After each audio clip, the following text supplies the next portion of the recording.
सभी को पास्टर मनोज चौधरी की ओर से जय मसीह की। मेरे प्रियो, आज मैं आपको प्रभु के कुछ वचनों से मैं कुछ बातों को बताना चाहता हूं। तो आप मेरे साथ भजन संहिता उसका 57 अध्याय देख सकते हैं, उसका 1 से 3 तक। यहां पर लिखा है, हे परमेश्वर मुझ पर अनुग्रह कर, मुझ पर अनुग्रह कर, क्योंकि मैं तेरा शरणागत हूं। और जब तक ये विपत्तियां निकल न जाए तब तक मैं तेरे पंखों तले शरण लिए रहूंगा। मैं परम प्रधान परमेश्वर को पुकारूंगा और परमेश्वर को जो मेरे लिए सब कुछ सिद्ध करता है। परमेश्वर स्वर्ग से भेजकर मुझे बचा लेगा। जब मेरा निगलने वाला निंदा कर रहा हो, परमेश्वर अपनी करुणा और सच्चाई प्रकट करेगा। हालेलुया। इन वचन में आज हम देखते हैं कि किस प्रकार दाऊद, जो कि इस भजन संहिता को लिखने वाले हैं और जो कि एक परमेश्वर के अच्छे दास हैं, उनके जीवन में ये उस समय ये वचन लिखा गया जब उनकी जिंदगी में समस्याएं चल रही थी। उनके शत्रु साउल, जो उनको मारना चाहते थे, उन्हें नष्ट करना चाहते थे, उनके जीवन को बर्बाद करना चाहते थे, और इस समय वो भाग रहा है और भागकर वो गुफा में जाकर छुप रहे हैं और परमेश्वर से प्रार्थना कर रहे हैं। और दाऊद बोल रहे हैं, हे परमेश्वर मुझ पर अनुग्रह कर, मुझ पर अनुग्रह कर, क्योंकि मैं तेरा शरणागत हूं। और जब तक ये विपत्तियां निकल न जाए तब तक मैं तेरे पंखों तले शरण लिए रहूंगा। आज दाऊद के जीवन में उसके जीवन का नष्ट होने का, बर्बाद होने के कगार पर है। उसके शत्रु उन्हें बर्बाद कर देने के लिए चाह रहे हैं, लेकिन इस समय भी उसने अपने परमेश्वर से प्रार्थना की, हे परमेश्वर मुझ पर अनुग्रह कर। ये प्रार्थना उन्होंने इसलिए की क्योंकि उन्हें पता था कि इस समय में परमेश्वर की अनुग्रह और दया ही मुझे इन शत्रु से बचा सकता है। मेरे प्रियो, आज हम सब इस कोरोना वायरस के कारण से पूरा गांव, राज्य, देश और विश्व में हाहाकार मचा हुआ है। लोग सोच रहे हैं, मैं कैसे बचूंगा। जाने में, आने में, हर एक प्रकार की बातों में लोग को भय लगा हुआ है, कहीं ये बीमारी मुझे पकड़ न ले, क्योंकि लोग जानते हैं इस बीमारी का बहुत ही बुरा हाल है। इसमें आप सुन रहे होंगे कि जब ये समस्या लोगों को लग जाता है, उन्हें अलग कर दिया जाता है, उनके परिवार को भी क्वारंटाइन में कर दिया जाता है, ताकि उनके परिवार के लोग उन्हें नहीं मिल सकते। और डॉक्टर चाहे जैसे भी इलाज करे या क्या कर रहा है, आप जान नहीं सकते। और ये सोचिए, उनके लिए कितनी विकट परिस्थितियां हैं जिनके साथ ये बीमारी होती है, क्योंकि ऐसे समय में उनको कोई सहारा, मार्गदर्शन देने वाला भी नहीं है। और इस बीमारी के कारण आज हर एक लोग डरे और सहमे हैं। मेरे प्रियो, अगर हम देखें तो आज हम सब की हालत, इस संसार की हालत भी ऐसा ही है। इन दाऊद के समान ही बहुत बुरे परिस्थितियों के दौर से गुजर रहे हैं। लेकिन जरूरी यह है कि आज हम क्या कर रहे हैं। हमने देखा कि दाऊद इस संकट के समय में भी परमेश्वर की अनुग्रह के लिए प्रार्थना की क्योंकि उन्हें मालूम था कि परमेश्वर की अनुग्रह ही मुझे शत्रु से बचा सकता है।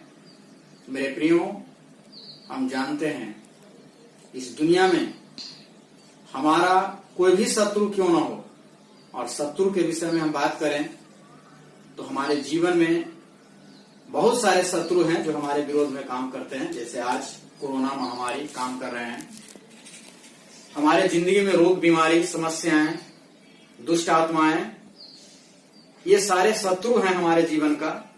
आर्थिक कमजोरी, गरीबी, जिसके कारण हम दबे रहते हैं और हम आगे नहीं बढ़ पाते। लेकिन इस वचन के द्वारा हमें आज सीखने के लिए मिल रहा है, जिस प्रकार दाऊद पुकार रहा है, परमेश्वर मुझ पर अनुग्रह कर, मुझ पर अनुग्रह कर,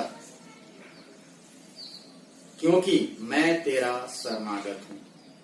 शरणागत हूं, इसका मतलब क्या है कि मैं तेरे ही शरण में रहने वाला हूं। और वो प्रार्थना कर रहा है कि हे परमेश्वर, जब तक ये विपत्तियां मुझसे निकल न जाए, दूर न हो जाए, मैं तेरे पंखों तले छिपा हुआ रहना चाहता हूं। उन्हें पता है कि परमेश्वर के पंखों तले छिप करके सुरक्षित रहने से ज्यादा अच्छा इस दुनिया में और कोई दूसरा स्थान नहीं है। मेरे प्रियो, आज ये वचन हम सभी के लिए है, आपके लिए, हमारे लिए है कि आज इन विकट परिस्थिति में, जबकि इस देश की हालत, हमारे राज्य और गांव की हालत इस कोरोना वायरस के कारण बहुत ही दर्दनाक हो चुका है। बहुत सारे लोग डरे हैं, सहमे हैं। लॉकडाउन होने के कारण कई लोग को खाने की दिक्कत हो रही है, प्रॉब्लम हो रही है, बहुत प्रकार की समस्याओं का सामना लोग कर रहे हैं और शायद ये सोच रहे हैं कि ऐसे समय में हमें कौन बचा सकता है, कैसे हम अपने आप को बचाएं। मेरे प्रियो, ये समय इस दाऊद के समान हमें भी ऐसे ही बोलना है, ऐसे ही प्रार्थना करना है, हे परमेश्वर, हे परमेश्वर, मुझ पर अनुग्रह कर, क्योंकि मैं तेरा शरणागत हूं और जब तक ये विपत्तियां निकल न जाए तब तक मैं तेरे पंखों तले शरण लिए रहूंगा। मेरे प्रियो, आज हम सबको भी परमेश्वर के अनुग्रह की जरूरत है, दया की जरूरत है। हम लगातार प्रार्थना करें, परमेश्वर हमें इन समस्याओं से बचाने वाला परमेश्वर है, और लगातार उनकी अनुग्रह के लिए, उनकी दया के लिए हम सब प्रार्थना करते रहें। क्योंकि हम जानते हैं लूका 18 अध्याय में जब हम एक विधवा स्त्री और न्यायाधीश के बारे में कहानी पढ़ते हैं तो वहां पर देखते हैं कि एक विधवा स्त्री जिसकी कोई भी सुनने वाला नहीं था, वो अपने राजा के पास गई जो एक संसारिक राजा था, और उससे बार बार बोली कि हे राजा मेरा न्याय कर और मुझे मुद्दई से बचा। वो राजा एक बार, दो बार, तीन बार अनुसरण किया, लेकिन वो बार बार जाकर, हर एक दिन जाकर उससे बोलती थी। अंततः राजा ने उसका न्याय को चुकाया। मेरे प्रियो, उस प्रकार से मुझे और आपको भी पुकारने की जरूरत है। इन दिनों में हमें भयभीत होने की जरूरत नहीं, हमें चिंता करने की जरूरत नहीं है, हमें ज्यादा टेंशन लेने की जरूरत नहीं है, लेकिन इस समय परमेश्वर को पुकारने की जरूरत है। जैसा कि इस वचन में लिखा है, मैं परम प्रधान परमेश्वर को पुकारूंगा, परमेश्वर को जो मेरे लिए सब कुछ सिद्ध करता है। परमेश्वर जो परम प्रधान परमेश्वर है, वो राजाओं का राजा, प्रभुओं का प्रभु, डॉक्टरों का डॉक्टर, वो सबसे बड़ा और महान परमेश्वर है। और दाऊद बोलता है, मैं जानता हूं हमारा परमेश्वर मेरे लिए सब कुछ सिद्ध कर सकता है। मेरा कोई भी ऐसा काम नहीं है जो मैं परमेश्वर पर भरोसा रखूं तो उसमें मैं असफल हो सकता हूं, लेकिन मेरा परमेश्वर ऐसा परमेश्वर है जो हमारे हरेक कामों में, हरेक बातों में सफलता देने वाला परमेश्वर है। और जिस बात के लिए भी मैं प्रार्थना करूं, परमेश्वर उसमें बचाने की क्षमता, उसमें संभालने की क्षमता रखता है, क्योंकि वो परम प्रधान परमेश्वर है। और इसलिए मेरे प्रियो, जिस प्रकार वो विधवा स्त्री बार बार परमेश्वर को पुकारते रही, दुहराते रही, परमेश्वर की उस राजा से मैंने रिक्वेस्ट करते रही, वैसे ही आज हमें भी परमेश्वर के अनुग्रह के लिए, दया के लिए इस दाऊद के समान प्रार्थना करना है।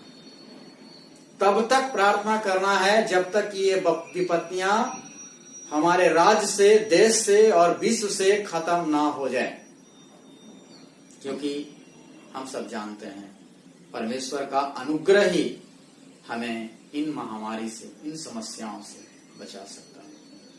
और इन महामारी ही नहीं बल्कि हर एक प्रकार की समस्या, अगर हमारे जीवन में आर्थिक तंगी हो रही है, अगर और किसी बात की प्रॉब्लम हो रही है, समस्याएं हो रही है, क्योंकि आज लॉकडाउन में कई प्रकार की समस्याएं गरीब लोगों के पास, मध्यम वर्ग के लोगों के पास है। अगर उनका बच्चा का तबीयत खराब होता है, उतना पैसा नहीं है, बहुत सारे डॉक्टर के पास इधर उधर ले जाने में कई जगह पुलिस से पूछताछ करना पड़ता है, कई सुविधाएं आज उपलब्ध नहीं है कि हम अगर ज्यादा सीरियस है तो कहीं दूसरे जगह ले जाएं, क्योंकि इन दिनों घटनाओं में हम सुनते हैं कि कई लोग इलाज के अभाव में, कई बच्चे, कई लोग मर रहे हैं। इस समय कई प्रकार की समस्या लोगों के साथ है। और दाऊद जैसा बोला कि मैं जानता हूं मेरा परम प्रधान परमेश्वर जो मेरे लिए सब कुछ सिद्ध कर सकता है, वही परमेश्वर है जो मुझे हर एक विपत्तियों से, हर एक समस्याओं से हमारी सहायता और मदद कर सकता है। मैं उस परमेश्वर को पुकारूंगा और वह पुकारता रहा। आज इन दिनों में हम सभी को भी जरूरत है कि हम परमेश्वर को पुकारते रहें, परमेश्वर की दया के लिए प्रार्थना करें, परमेश्वर की अनुग्रह के लिए प्रार्थना करें। और आगे वचन में लिखा है 3 में, परमेश्वर स्वर्ग से भेजकर मुझे बचा लेगा और जब मेरा निगलने वाला निंदा कर रहा हो। मेरे प्रियो, यहां पर हम देखते हैं वचन में लिखा है परमेश्वर स्वर्ग से भेजकर मुझे बचा लेगा। स्वर्ग से क्या भेजकर बचा लेगा? अगर इन बातों को जानना है तो इसी भजन संहिता 34 और उसका 7 पद हम पढ़ेंगे तो वहां पर पता चलेगा कि परमेश्वर किन चीजों को भेजकर हमें बचा लेगा। यहाँ लिखा है यहोवा के डरवैयों के चारों ओर उसका दूत छावनी किए हुए उनको बचाता है। हालेलुया। यहाँ पर लिखा है मेरे प्रियो, यहोवा के डरवैयों के चारों ओर उसका दूत छावनी किए हुए उनकी रक्षा करता है।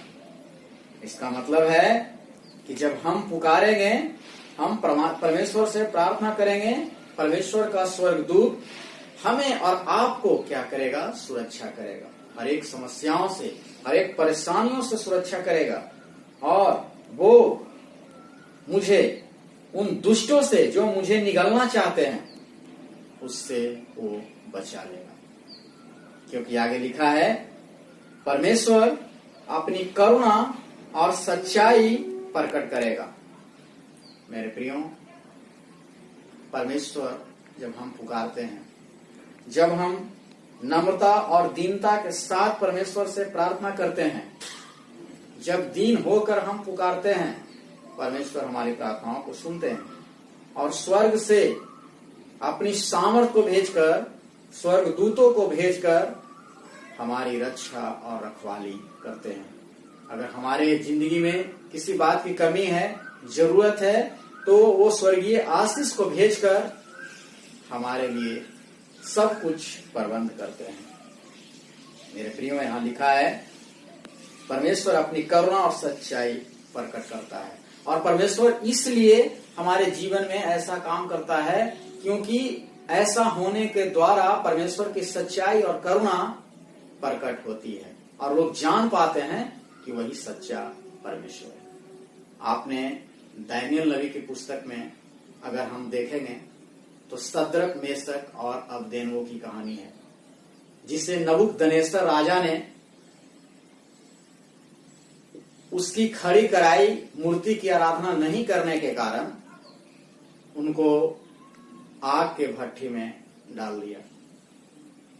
लेकिन उस परिस्थितियों में भी उसका विश्वास अडिग रहा और वो जानता था आज की इस वचन के अनुसार, जैसा कि इसमें दाऊद ने 2 अध्याय में लिखा, जो मेरे लिए सब कुछ सिद्ध कर सकता है, सद्रक, मेशक और अबदेन जानता था। मेरा परम प्रधान परमेश्वर इस आग के भट्ठी से मुझे बचा सकता है। लेकिन उसने राजा को चैलेंज किया, हे राजा, हे नबूकदनेस्सर राजा, मैं जानता हूं मेरा परमेश्वर इन सारे खतरों से बचाने में सामर्थी परमेश्वर है और सक्षम परमेश्वर है। वो परमेश्वर है जो मुझे आग की भट्ठी से बचा सकता है। लेकिन उसने बोला, अगर ऐसा ना भी हुआ फिर भी हे राजा, मैं तेरी खड़ी कराई मूरत की आराधना नहीं करूंगा, क्योंकि मेरा परमेश्वर कुछ भी हो, लेकिन मेरा परमेश्वर मेरे लिए भला परमेश्वर है। और वहां पर हम देखते हैं मेरे प्रियो कि परमेश्वर ने उन्हें आग के भट्ठी से बचाया और उसे देखकर राजा और दूसरे लोग आश्चर्यचकित हो गए। उसी प्रकार से अगर हम दानियेल 6 अध्याय में पढ़ते हैं राजा दारा के विषय में, जिसने कि दानियेल को शेरों के मान में डाल दिया, और जब शेरों के मान में डाल दिया गया तब वहां पर दानियेल ने क्या बोला, वो दानियेल 6 उसका 22 में पढ़ेंगे। वहां पर उसने उत्तर दिया था राजा को, मेरे परमेश्वर ने अपने दूत भेजकर सिंहों के मुंह को ऐसा बंद कर रखा कि उन्होंने मेरी कुछ भी हानि नहीं की। इसका कारण यह है कि मैं उसके सामने निर्दोष पाया गया, और हे राजा, तेरे सम्मुख भी मैंने कोई भूल नहीं की। तब 23 में लिखा है, राजा ने बहुत आनंदित होकर दानियेल को गड्ढे में से निकालने की आज्ञा दी। और अतः जब दानियेल गड्ढे में से निकाला गया और उस पर हानि का कोई चिन्ह नहीं पाया गया, क्योंकि वह अपने परमेश्वर पर विश्वास रखता था। मेरे प्रियो, हम यहाँ पर भी देखते हैं परमेश्वर ने उन्हें शेर के मान में भी, शेर के मुंह से परमेश्वर ने रक्षा रखवाली की।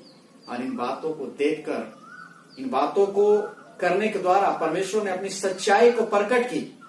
और वहां पर राजा और जितने भी लोग देख रहे थे वो लोग समझ गए दानियेल का परमेश्वर सच्चा परमेश्वर है, जीवित परमेश्वर है, जो हर एक खतरों से बचा सकता है। इसलिए दाऊद ने यहाँ पर ठीक ही कहा है, परमेश्वर स्वर्ग से भेजकर मुझे बचा लेगा, और जब मेरा निगलने वाला निंदा कर रहा हो, परमेश्वर अपनी करुणा और सच्चाई प्रकट करेगा। मेरे प्रियो, जब एक धर्मी जन, जब नम्र और दीन होकर हम और आप प्रार्थना करते हैं, परमेश्वर वहां पर अपनी सच्चाई को, अपनी करुणा को प्रकट करना चाहता है, और वो हमें बचाकर, हमें संभाल कर, अपनी दया को, अपनी अनुग्रह को वहां पर प्रकट करता है, ताकि दूसरे लोग भी जान पाए हमारा परमेश्वर सच्चा और जीवित परमेश्वर है। मेरे प्रियो, आज हमें इन सारी बातों के लिए जो संसार में हो रहा है, या वायरस का प्रकोप या किसी प्रकार की भी दिक्कत है, उसके लिए हमें चिंता करने की जरूरत नहीं है। लेकिन इस समय हमें परमेश्वर को पुकारने की जरूरत है, हमें परमेश्वर को गुहार लगाने की जरूरत है। जिस प्रकार से दाऊद ने गुहार लगाया, हे परमेश्वर मुझ पर अनुग्रह कर, हे परमेश्वर मुझ पर अनुग्रह कर। जिस प्रकार लूका 18 अध्याय में उस विधवा स्त्री ने उस राजा के पास जाकर के हमेशा रिक्वेस्ट की, हे राजा मेरा न्याय कर। वो पुकारते रही, गुहार लगाते रही, जब तक कि उसका न्याय नहीं होगी। और एक दिन राजा उसका न्याय किया। मेरे प्रियो, वैसे ही हमें भी आज परमेश्वर को पुकारने की जरूरत है। हमें भी परमेश्वर की अनुग्रह और दया के लिए प्रार्थना करने की जरूरत है। हम ये ना सोचें हमारे बच्चे का क्या होगा, हमें क्या होगा, क्या इस बीमारी, इस प्रकोप में हम बच पाएंगे, हम अपने आप को बचा पाएंगे या नहीं बचा पाएंगे, हम अपने परिवार को बचा पाएंगे या नहीं बचा पाएंगे, हमारा राज्य और देश बचेगा या नहीं बचेगा। मेरे प्रियो, इन बातों को सोचने की जरूरत नहीं है, लेकिन इस समय इन सारी बातों को हटाकर हमें परमेश्वर के चरणों में बैठने की जरूरत है। हमें परमेश्वर को पुकारने की जरूरत है, अपने व्यक्तिगत जीवन के लिए प्रार्थना करने की जरूरत है, अपने पारिवारिक जीवन के लिए प्रार्थना करने की जरूरत है, अपने राज्य और देश के लिए प्रार्थना करने की जरूरत है। हमारे राज्य और देश में जो हालात हो रहे हैं, जो आर्थिक तंगी हो रही है, जो कई लोग को खाना नहीं मिल रहा है, और जो कई लोग अपने प्रियजनों को इस वायरस के कारण छोड़ के चले गए, कई लोग इस दुनिया से चले गए, उनकी स्थितियां खराब हो रही हैं। इन सारी बातों के लिए हमें परमेश्वर को गुहार लगाने की जरूरत है, प्रार्थना करने की जरूरत है। क्योंकि अगर हम प्रार्थना करें तो हम जानते हैं, जैसा दाऊद ने कहा, परमेश्वर सब कुछ करने में सिद्ध है, वो हमारे लिए सब कुछ कर सकता है। हम प्रार्थना करें, हमारा परिवार, हमारा राज्य और हमारा देश, परमेश्वर सब कुछ उसी के नियंत्रण में है और वो हमें बचा सकता है। इसलिए आइए इस समय हम अपनी आंखों को बंद करें और हम उस महान परमेश्वर से प्रार्थना करें। थैंक यू पिता, हम धन्यवाद देते हैं। इस समय हम आपके नाम को महिमा, आदर, बड़ाई और प्रशंसा करते हैं प्रभु। और पिता, हम प्रार्थना करते हैं जैसे दाऊद ने अपने संकट के दिनों में पिता आपसे प्रार्थना की, हे परमेश्वर मुझ पर अनुग्रह कर। पिता, आज हम सब भी प्रार्थना करते हैं, हे परमेश्वर मुझ पर अनुग्रह कर, मेरे परिवार पर अनुग्रह कर, मेरे जीवन पर अनुग्रह कर, मेरे राज्य पर अनुग्रह कर, मेरे देश पर अनुग्रह कर, और उस पूरे पृथ्वी के ऊपर, पूरे विश्व में जो ये महामारी बढ़ी हुई है पिता, इस पर अनुग्रह कर पिता, ताकि ये नियंत्रण और कंट्रोल में हो जाए और हम सब सेफ होने पाए पिता, और फिर से उसी खुशी और आनंद में हम सब इस दुनिया में रहने पाए, चलने पाए। पिता परमेश्वर, हम धन्यवाद देते हैं। हम जानते हैं परमेश्वर आप हमारा सच्चा परमेश्वर हैं। हम जानते हैं आप जिस प्रकार आप पिता दानियल को शेर के मान से बचाया, सद्रक मेशक अबदेनगो को आग के भट्ठी से बचाया, दाऊद ने जब प्रार्थना की प्रभु आपने उन्हें उस साउल, हाँ पिता, जो उन्हें नष्ट करना चाहते थे, उनसे बचाया। पिता परमेश्वर, कई उदाहरण बाइबल में है पिता, और उस उदाहरण से हम जानते हैं तेरा स्वभाव ऐसा है कि जो लोग आपको पुकारते हैं प्रभु जी, उनकी जान माल, उनके परिवार, उनके बाल बच्चे, सब की प्रभु आप रक्षा रखवाली करते हैं। इसलिए पिता परमेश्वर, इस समय तेरी दया, तेरी अनुग्रह की जरूरत है पिता। हम सबों को संभाल कर पिता, हम सबों को आशीष कर हमारे राज्य और देश को बचा ले पिता। हम तेरा धन्यवाद देते हैं। हमारे परिवार, बाल बच्चे, सब पर प्रभु आप ही कृपा और अनुग्रह बना ले। हम सब कुछ आपके हाथ में सौंपते हैं पिता, और इस प्रार्थना को यीशु मसीह के नाम से मांगते हैं। दया से सुने और ग्रहण करें, आमीन।